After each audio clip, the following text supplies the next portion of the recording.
નમસ્કાર વિદ્યાર્થી મિત્રો, ધોરણ 9 વિજ્ઞાન વિષયના પ્રકરણ નંબર 3 પરમાણુ અને અણુઓના તાસ નંબર 8 માં આપ સર્વ વિદ્યાર્થી મિત્રોનું ફરીવાર હાર્દિક સ્વાગત છે. આજે આપણે એક નવા જ મુદ્દો આયન એટલે શું એની ચર્ચા કરીશું, પણ એની પહેલા આગળના બે તાસ છે એની અંદર આપણે અણુ એટલે શું, અણુઓના બે પ્રકાર, તત્વના અણુ, સંયોજનના અણુઓ એના વિશે શીખી ગયા અને એને આધારે પરમાણુવિકતા કે જે અણુ બનેલો છે એ અણુની અંદર કયા કયા તત્વો જોડાયેલા હોય એના વિશે પણ શીખ્યા હતા. તો એના રિવિઝનના ભાગ સ્વરૂપે આપણા સ્વાધ્યાયમાં પ્રશ્ન નંબર 5 આપેલો છે કે નીચે દર્શાવેલ સંયોજનમાં હાજર રહેલ તત્વોના નામ જણાવો. એટલે તમને કોઈ સંયોજન કે કોઈ અણુ આપી દે તો એમાં કયા કયા તત્વો હાજર રહેલા છે એ તમારે એના નામ જણાવવાના છે. બરાબર? તો અહીં આપણને 4 નામ આપેલા છે અને એની અંદર હાજર રહેલા તત્વો છે એ આપણે કહેવાના છે. બરાબર? તો પહેલું નામ છે ક્વિક લાઇન. તો પહેલા તો ક્વિક લાઇન એટલે શું એ આપણને ખ્યાલ હોવો જોઈએ, એનું સૂત્ર આપણને આવડવું જોઈએ, તો આપણને ખબર પડે કે એમાં હાજર રહેલા તત્વો કયા કયા હશે. તો ક્વિક લાઇન નું બીજું નામ છે કળીસૂનો. શું નામ છે? કળીસૂનો. અને આ કળીસૂનાનું અણુસૂત્ર આવે CaO. બરાબર? CaO. તો હવે તમને ખ્યાલ આવી ગયો કે ક્વિક લાઇન એટલે કે કળીસૂનો એમાં હાજર રહેલા તત્વો કયા કયા છે? Ca એટલે શું છે? કેલ્શિયમ, અને O એટલે ઓક્સિજન. તો હવે આપણને હાજર રહેલા તત્વો મળી ગયા કે ક્વિક લાઇનમાં હાજર રહેલા તત્વો એમાંનું પહેલું છે કેલ્શિયમ અને બીજું તત્વ કયું હાજર રહેલું છે? ઓક્સિજન. તો આપણને આવડી ગયું. ચલો બીજું નામ છે હાઇડ્રોજન બ્રોમાઇડ. તો આમાં ખ્યાલ આવી જાય, હાઇડ્રોજન બ્રોમાઇડ એટલે એક હાઇડ્રોજન હોય અને બ્રોમાઇડ એના ઉપરથી આપણે એક તત્વ આવી ગયું કોષ્ટકની અંદર કે જે 1 થી 20 માં નથી આવતું પણ અવારનવાર એનો ઉપયોગ થશે. એવું એક તત્વ છે બ્રોમિન. બરાબર? બ્રોમાઇડ પરથી શું આવશે? બ્રોમિન. આનું અણુસૂત્ર થાય SBr. એમાં બે તત્વ આવેલા છે, તમને ખ્યાલ આવી ગયો, એક હાઇડ્રોજન અને બીજું બ્રોમિન. તો હાઇડ્રોજન બ્રોમાઇડ સંયોજનમાં હાજર રહેલા તત્વો એક છે હાઇડ્રોજન અને બીજું છે બ્રોમિન. ચલો આગળ ત્રીજું નામ બેકિંગ પાવડર. આપણા માટે નવું નામ છે. બેકિંગ પાવડર એટલે થાય ખાવાનો સોડા. આપણે જે ખોરાક રાંધીએ છીએ એમાં ખોરાકને ઓછો બનાવવા માટેની અંદર આપણે બેકિંગ પાવડર, ખાવાનો સોડા ઉમેરીએ છીએ. તમને ખ્યાલ હશે. તો એ ખાવાના સોડાનું જે સૂત્ર છે એના પરથી આપણે એમાં હાજર રહેલા તત્વો મેળવી શકીએ. તો આ બેકિંગ પાવડરનું અણુસૂત્ર આવે છે NaSCO3. એને વંચાય સોડિયમ હાઇડ્રોજન કાર્બોનેટ. બીજું નામ. બરાબર? રાસાયણિક નામ. તો હવે તમને ખ્યાલ આવી ગયો કે બેકિંગ પાવડરમાં કયા કયા તત્વો હાજર રહેલા છે. એક તો Na એટલે સોડિયમ, હાઇડ્રોજન, C એટલે કાર્બન અને O એટલે ઓક્સિજન. તો આમાં જો કેટલા બધા તત્વો છે એ જોડાઈને એક અણુ બન્યો, સંયોજન બન્યો. જો આમાં 1 2 3 અને 3 ઓક્સિજન એટલે 6 પરમાણુ જોડાઈને એક અણુ બન્યો બેકિંગ પાવડરનો. તો આમાં હાજર રહેલા તત્વો કયા કયા લખીએ? એક સોડિયમ, પછી S એટલે હાઇડ્રોજન, C એટલે કાર્બન અને O એટલે ઓક્સિજન. તો આટલા તત્વો આની અંદર હાજર રહેલા છે. છેલ્લું પોટેશિયમ સલ્ફેટ.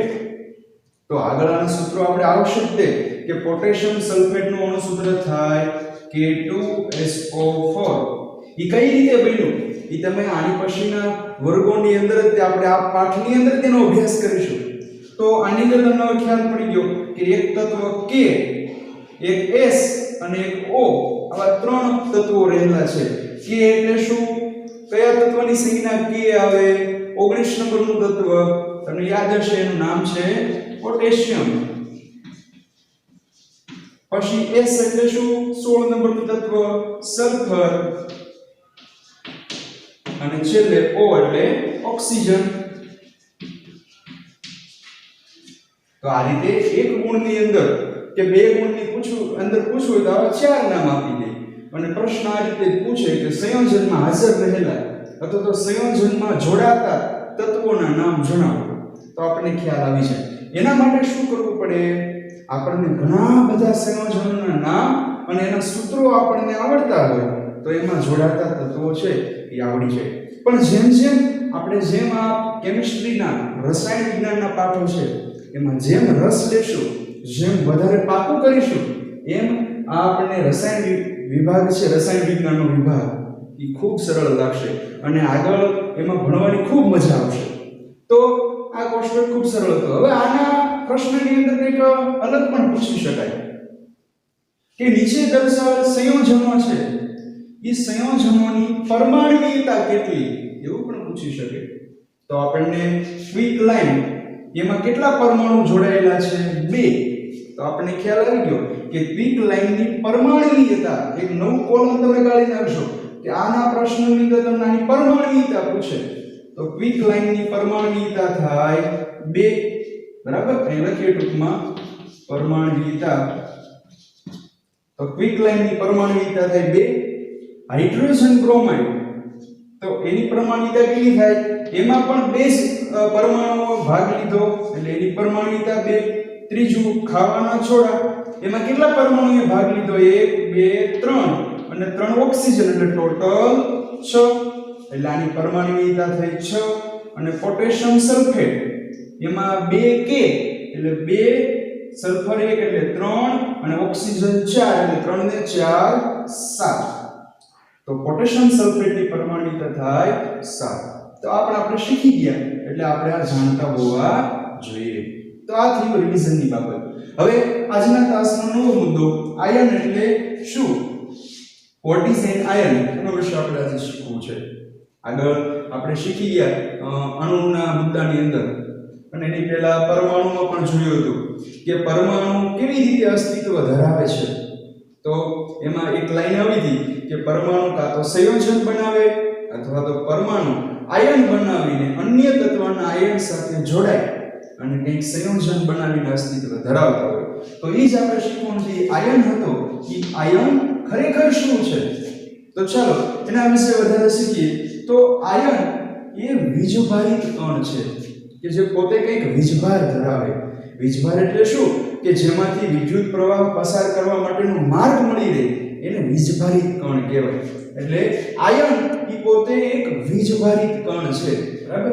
તો આગળ જેમ ધાતુ અને અધાતુ આપણે શીખી ગયા, ધાતુ અને અધાતુ સંયોજનો એ વીજભાર ધરાવે અને એ વીજભારિત ઘટકો એટલે કે વીજભારિત સ્પીસીઝ કહેવાય. એ વીજભારિત કણ હોય છે જેને આપણે આયન કહીએ છીએ. બરાબર? એટલે મિત્રો નોંધીએ કે ધાતુ અને અધાતુ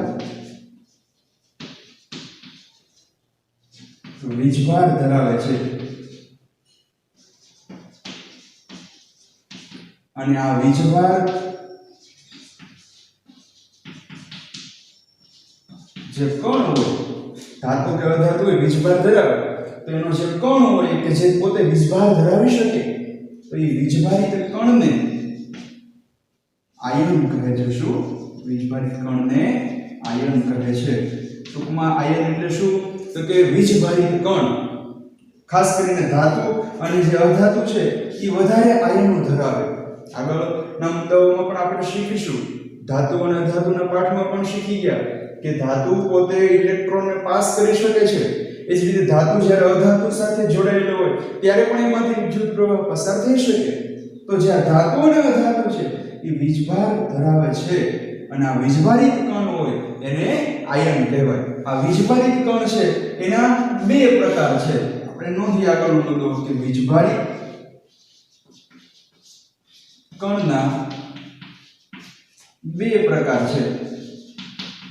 એટલે કે 2 પ્રકારનો વીજભાર હોય. એક વીજભાર છે એને આપણે ધન વીજભારિત કહેવાય. શું કહેવાય? ધન વીજભારિત આયન. વીજભારિત કણ એટલે આયન. એ આયનના 2 પ્રકાર એમ પણ કહી શકીએ. બરાબર? વીજભારિત કણ અથવા તો એને શું કહીએ આપણે? આયન.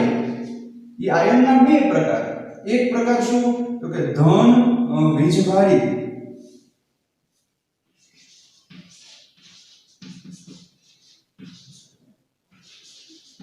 આયન અને બીજો પ્રકાર છે ઋણ વીજભારિત આયન.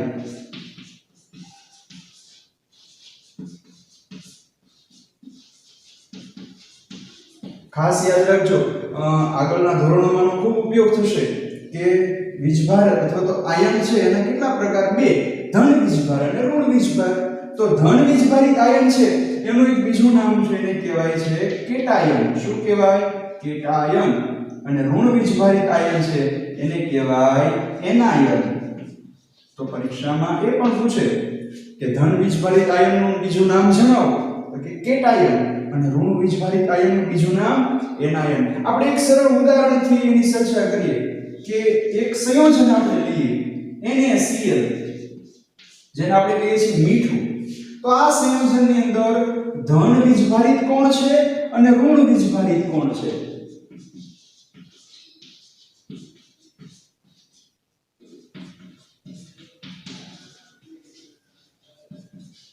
બરાબર.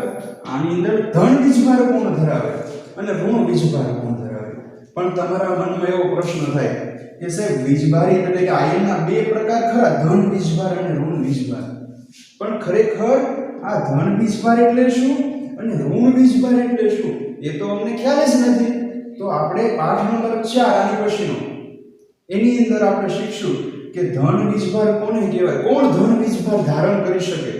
તો ખાસ આપણે 1 થી 20 તત્વો શીખી ગયા. એમાં પેજ નંબર 51 ઉપર એક કોષ્ટક આપેલું છે. એ કોષ્ટકમાં છેલ્લે ઇલેક્ટ્રોનની સંખ્યા અને એની પછીનું કોલમ તમે જોશો તો એમાં ઇલેક્ટ્રોનની વહેંચણી એવું આપેલું છે. બરાબર. એ આપણે ચોથા પાઠમાં શીખશું. તો જે તત્વમાં જે ઇલેક્ટ્રોનની વહેંચણી કરીએ એટલે કે ઇલેક્ટ્રોનની જે કક્ષા હોય એ કક્ષામાં છેલ્લી કક્ષામાં જેટલા ઇલેક્ટ્રોન સમાયેલા હોય એમાં સમાયેલા ઇલેક્ટ્રોન 1, 2 કે 3 હોય તો એ બધા ધન વીજભાર ધરાવે. શું? ફરીવાર બોલું કે પેજ નંબર 51 ઉપર જે કોષ્ટક છે એમાં તત્વોમાં છેલ્લે ઇલેક્ટ્રોનની વહેંચણી એવું લખેલું છે. એટલે એમાં 1 નંબરનું તત્વ હોય તો પહેલા 1 ઇલેક્ટ્રોન સમાયો હશે, 2 નંબરનું તત્વ હોય તો પહેલા 2, પછી 3 નંબરનું તત્વ તો 2, 1 એવી ઇલેક્ટ્રોનની વહેંચણી છે. એમાં છેલ્લી લાઈનમાં તમે જુઓ તો એમાં છેલ્લી કક્ષામાં 1, 2 કે 3 ઇલેક્ટ્રોન સમાયેલા હોય એ બધા જ તત્વો ધન આયન ધરાવે છે. બરાબર. અને જેની છેલ્લી કક્ષામાં 5, 6 કે 7 ઇલેક્ટ્રોન હોય એ બધા ઋણ વીજભાર ધરાવે. પણ એ આગળ આપણે પાઠ નંબર 4 શીખશું ત્યારે વધારે શીખીશું. પણ જે વિદ્યાર્થીને જાણવું છે કે ખરેખર ધન વીજભાર કોણ ધરાવે તો એ યાદ રાખશે કે જેની છેલ્લી કક્ષામાં 1, 2, 3 ઇલેક્ટ્રોન હોય, 1, 2 અથવા તો 3, તો એ ધન વીજભાર ધરાવે. અને જે તત્વની છેલ્લી કક્ષામાં 5, 6 કે 7 ઇલેક્ટ્રોન હોય એ તત્વો ઋણ વીજભાર ધરાવે. તો આ NaCl જે મીઠાનું ઉદાહરણ છે એમાં હવે તમને ખ્યાલ આવશે. તમે કોષ્ટક નંબર પેજ નંબર 51 ઉપર છે એમાં કોષ્ટકમાં જુઓ તો જે આ સોડિયમ છે એ 11 નંબરનું તત્વ છે. કેટલા નંબરનું? 11 નંબરનું તત્વ. તો એની ઇલેક્ટ્રોનની વહેંચણી તમે જોશો તો પહેલામાં 2, પછી 8 અને પછી 1 આપેલું છે. ઈ બોહરના પરમાણુ નમૂનાના આધારે વહેંચેલું. કેમ વહેંચ્યું આપણે પાઠમાં શીખીશું. પણ છેલ્લે 1 ઇલેક્ટ્રોન છે તો આગળ નિયમ બોલ્યા કે જે તત્વની ઇલેક્ટ્રોન રચનામાં છેલ્લે 1 અથવા 2 અથવા 3 હોય ઈ ધન વીજભાર ધરાવે. એટલે આ સોડિયમ છે ઈ ધન વીજભારિત આયન છે. કેવો? ધન વીજભારિત આયન. એટલે એની માથે પ્લસ દર્શાવે. અને ક્લોરીન છે એ 17 નંબરનું તત્વ છે. તમે કોષ્ટકમાં જોઈ શકશો. એમાં ઇલેક્ટ્રોન કઈ રીતે વેચ્યા? 2, 8, 7. તો જેની છેલ્લી કક્ષામાં 6, 7, 5, 6 કે 7 ઇલેક્ટ્રોન હોય એ ઋણ વીજભાર ધરાવે. એટલે આ ક્લોરીન છે એ ઋણ વીજભારિત આયન છે. કેવો? ઋણ વીજભારિત. એટલે ખાસ આ ઉદાહરણો આપણે પછી ઇતિહાસ મતલબ પ્રકરણ જોશું, પછી વધારે આની ચર્ચા કરીશું. પણ ઇન શોર્ટ આપણે ખ્યાલ હોવી જોઈએ કે આયન એ શું છે તો કે વીજભારિત કણ છે. અને એના બે પ્રકાર, ધન આયન અને ઋણ આયન. અથવા ધન વીજભાર એટલે કેટાયન અને ઋણ વીજભાર એટલે એનાયન. હવે પ્રશ્ન કંઈક અલગ રીતે પણ પૂછી શકે. તમને આ NaCl નામ આપી દે. આ NaCl માં કેટાયન કોણ છે અને એનાયન કોણ છે એવો પણ પ્રશ્ન પૂછે તો આપણને કેટાયન એટલે ખબર છે કેટાયન એટલે ધન વીજભાર થાય તો NaCl માં Na એ શું છે કેટાયન છે અને Cl એ શું છે એનાયન હવે આ જે NaCl સિવાયનું કંઈક અન્ય ઉદાહરણ આપે કે ચાલો તમને ઉદાહરણ તરીકે એમ કે K2SO4 આપણે ઉપર ઉદાહરણ જોયું તો એની અંદર કેટાયન કોણ અને એનાયન કોણ આપણે એક ઉદાહરણની ચર્ચા કરીએ તો આમાં K આ જે પોટેશિયમ છે એ 19 નંબરનું તત્વ છે એ ધન વીજભારિત છે એટલે આમાં K છે પોટેશિયમ એને કેટાયન કહેવાય શું કહેવાય કેટાયન અને SO4 આગળ આપણે શીખશું આયનો વિશે આની પછીનો મુદ્દો તરતનો કે રાસાયણિક સૂત્રો કેમ લખવા એની અંદર શીખશો કે સલ્ફેટ SO4 ઈ ઋણ આયન ધરાવે બરાબર -2 સંયોજકતા છે એટલે SO4 ને કહેવાશે એનાયન અથવા તો ઋણ વીજભારિત કણ બરાબર તો અહીં આપણે બે ઉદાહરણોની ચર્ચા કરી એક NaCl અને એક K2SO4 અન્ય નવા ઉદાહરણો જેમ જેમ આપણે આવશે તેમ એનો અભ્યાસ કરતા રહીશું પણ ખાસ વ્યાખ્યા એના બે પ્રકાર અને એક આ ઉદાહરણ છે એ તમે યાદ રાખજો હવે કોષ્ટકમાં આગળ એક આપણને કોષ્ટક આપ્યું છે એમાં વધારે આયનોના ઉદાહરણો આપ્યા અને તો એ આપણે ઉદાહરણ જોઈએ અને એમાં ધન આયન કોણ છે ઋણ આયન કોણ છે એના વિશે વધારે શીખીએ ચાલો તો જોઈએ કોષ્ટક ચાલો મિત્રો અહીંયા આપણને કેટલાક આયનીય સંયોજનોના નામ આપેલા છે એના નામ ઉપરથી એ સંયોજનમાં જોડાતા તત્વો કયા છે જેમ આપણે આગળ જોયું એ પ્રમાણેમાં જોડાતા તત્વો કયા છે અને એનો દળથી ગુણોત્તર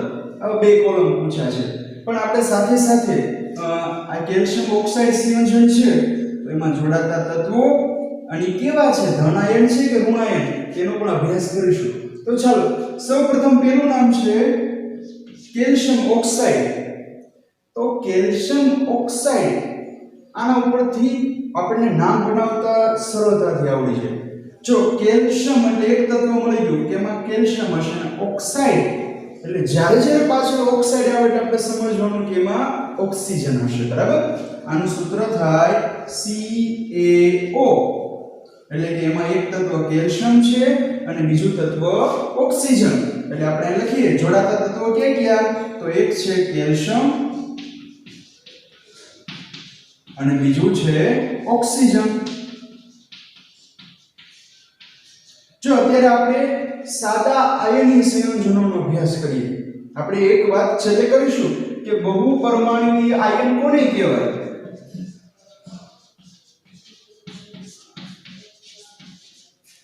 બરાબર આ બહુપરમાણુય આયન એટલે શું એનો અભ્યાસ આપણે છેલ્લે કરીએ પણ સૌપ્રથમ આમાં પાછા આવીએ તો આ સાદા આયનીય સંયોજન એમાં ખાલી બે જ આયન હોય એક ધન આયન અને એક ઋણ આયન જ્યારે બહુપરમાણુય આયનમાં કંઈક વધારે બીજા આયન હોય એની ચર્ચા કરીએ તો આ જોડાતા તત્વો મને મળી ગયા હવે તમને આમાં જાણતા હોવો જોઈએ કે કેલ્શિયમ એ ધાતુ તત્વ છે અને એક યાદ જ રાખી લ્યો કે દરેક ધાતુ તત્વ એ હંમેશા ધન આયન ધરાવે શું ધન આયન આપણે એક મુદ્દો અહીં નોંધી લઈએ નીચે કે દરેક ધાતુ તત્વ ધન આયન ધરાવે છે શું ધન આયન ધરાવે છે અને સાથે સાથે બીજો એક મુદ્દો નોંધીએ કે દરેક અધાતુ તત્વ ઋણ આયન ધરાવે છે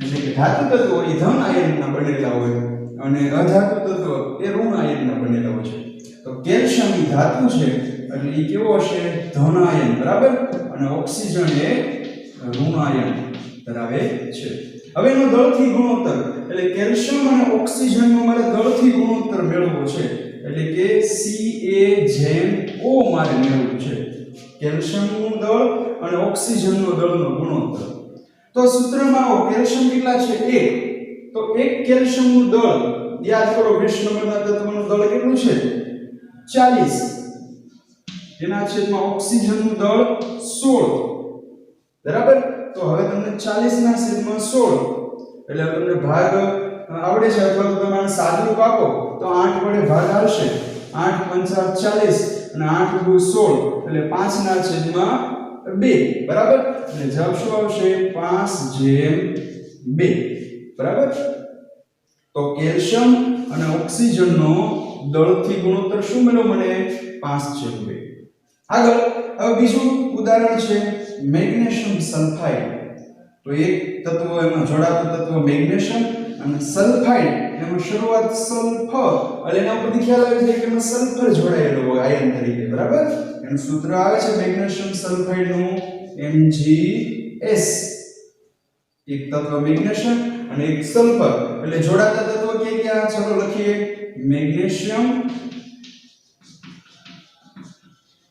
અને બીજું તત્વ સલ્ફર તો મેગ્નેશિયમ છે એ કેવો વીજભાર ધરાવે ભાઈ ધન વીજભારી ધાતુ છે જ્યારે સલ્ફર એ અધાતુ છે એ ધરાવે છે ઋણ વીજભાર અમુક અધાતુ એવી પણ છે જે નિષ્ક્રિય અધાતુ તત્વ કે જે વીજભાર ધરાવતા ન હોય તો એને તટસ્થ આયન કહેવાય કેવા આયન તટસ્થ આયન ચલો તો આ મેગ્નેશિયમ સલ્ફાઇડમાં જોડાતા તત્વ મેગ્નેશિયમ અને સલ્ફર હવે આ મેગ્નેશિયમ અને સલ્ફરનો દળથી ગુણોત્તર મેળવવો છે એટલે મારે Mg જેમ S નો ગુણોત્તર મેળવવો તો મેગ્નેશિયમનું પરમાણુ દળ ચલો યાદ કરો મેગ્નેશિયમનું પરમાણુ દળ કેટલું છે 24 12 નંબરનું તત્વ છે એટલે ડબલ 24 અને સલ્ફર 16 નંબરનું તત્વ એટલે એનું પરમાણુ દળ 32 છે બરાબર તો હવે સાદુરૂપ આપીએ આપણે તો ઉપર 24 નીચે 32 બંને 8 વડે વિભાજ્ય છે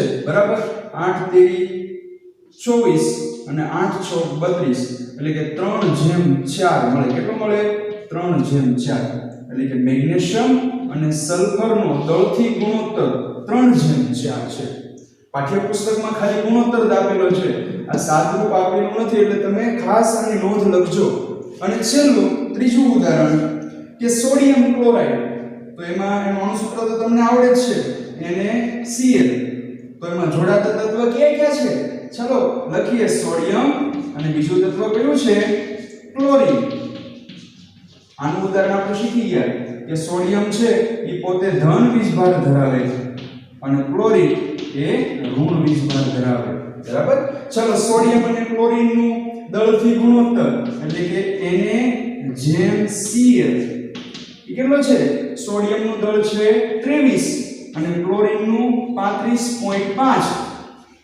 હવે સાદુરૂપ નો હાલે એટલે આપણે એનો ગુણોત્તર જેમમાં લખી નાખીએ એટલે કે Na જેમ Cl એ 23 જેમ 35.5 જેટલું હોય એટલે કે Na જેમ Cl નો દળથી ગુણોત્તર 23 જેમ 35.5 થાય તો આ કેટલાક આયનીય સંયોજનો થયા અને એમાં જોડાતા તત્વો અને એનું દળથી ગુણોત્તર જોયું ખૂબ સરળ છે દળથી ગુણોત્તર મેળવવા માટે મને 1 થી 20 તત્વના દળ આવડવા જોઈએ એટલે કે તમને બધાને એના દળ આવડશે તો જ તમે એનું દળથી ગુણોત્તર મેળવી શકશો અને આપણે આવા પાઠમાં ઘણા બધા કોષ્ટક આવ્યા એટલે તમે એના ઉપરથી અનુમાન લગાવી શકો કે આ દળથી ગુણોત્તર પરીક્ષામાં પૂછાતો હશે બરાબર અને પૂછાય છે એટલે વ્યવસ્થિત રીતે તૈયાર કરજો બરાબર હવે છેલ્લે બહુપરમાણુય આયન કોને કહેવાય એની ચર્ચા કરી લઈએ તો બહુપરમાણુય આયન કોને કહેવાય શીખીએ તો જો આયનમાં શું હતું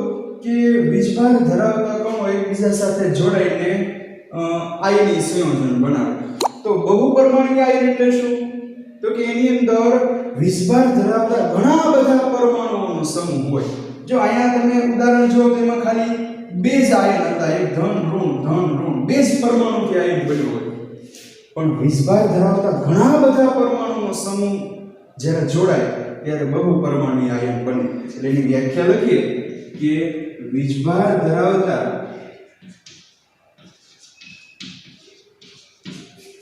ઘણા બધા પરમાણુનો સમૂહ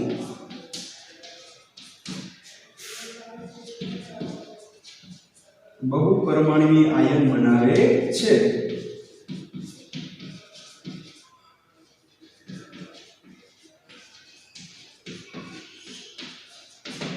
બરાબર તો આ વ્યાખ્યા યાદ રાખજો ખૂબ સરળ છે તો આજના ક્લાસમાં આપણે આયન એટલે શું, કેટલાક આયનીય સંયોજનોના ઉદાહરણ અને એમાં જોડાતા તત્વો અને એનો દળથી ગુણોત્તર શીખ્યા, અને છેલ્લે બહુપરમાણુય આયન કોને કહેવાય એની વ્યાખ્યા ખાસ યાદ રાખશું.